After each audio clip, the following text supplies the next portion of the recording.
Hello, my friends. So I wanted to come on and show you the layouts I did for Mini Kit Monday and what I have left over, but I'm not going to disband this kit because there's a lot of goodies that I like the way that they look together, and I might be able to use this kit for challenges that I have throughout the summer. So I'm going to keep it together for the time being or add to it maybe next month, not sure, but I really like what I even have left over. So I'm going to go ahead and show you what I have right here.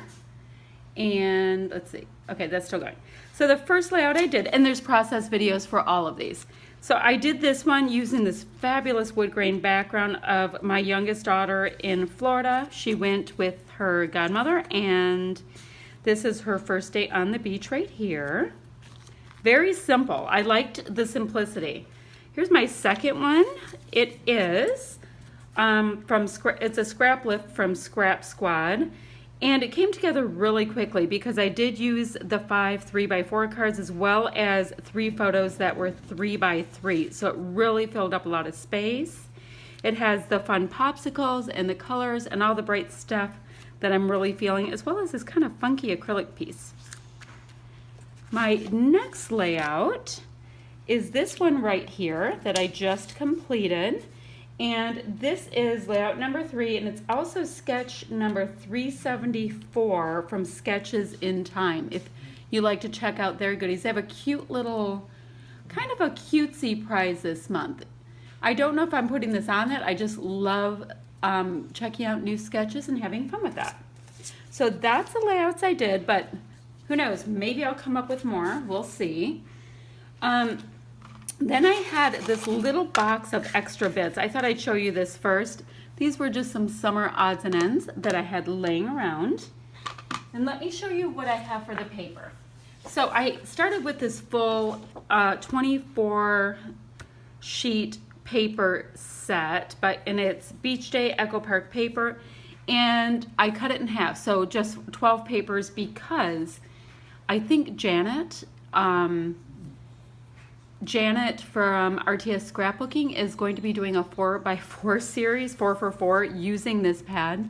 So I wanted to hoard a little bit of it. I know that's not a great reason. Anyway, so from the 12 pieces, this is what I have left. I have this really nice red and white stripe, which I'm kind of digging. I have this set of, right here, this set of border pieces, which that might be kind of fun to do something with, as well as this full pineapple sheet. And then I have these scraps right here. Not throwing away any of them because I think I'm going to keep using this kit. Oh wait, there's more. These scraps as well. Like, look at how usable these scraps are. Then, let's see. I did use some of these alphas, and then I used some of this set of alphas. Both of these were brand new.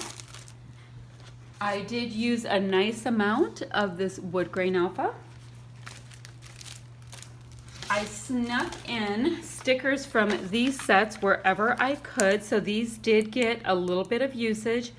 My youngest daughter is going camping this weekend, so these might come in handy if hopefully they send me any pictures of their campsite. So, because I'd love to get that used up. Let's see what else I have here. I used a bunch of these puffy stickers right here, so I only have a few left. I mean, one layout and I could get those on, but I need something where I can use pink. This was brand new. I used a little of that. Only a few of these tiny word stickers. I used this right here that said the moment. Well, that seems to be trash. I didn't use any of these, and I thought I would. Didn't use any here. I didn't use at all this stamp that I tried to put in there to try to get traction on. I think this is from Scraptastic Kit Club. But I did use, this was new, so I must have used 3 of these epoxy pieces. So, not bad. I'm pretty happy with where I've gotten. But like I said, I am planning on still using this kit, so it is not all lost. There will be more coming from it, so just stay tuned. And go ahead, like, subscribe, all that good stuff, and check out what the ladies in our group have done. Their links are below. Okay, we'll see you later. Bye-bye.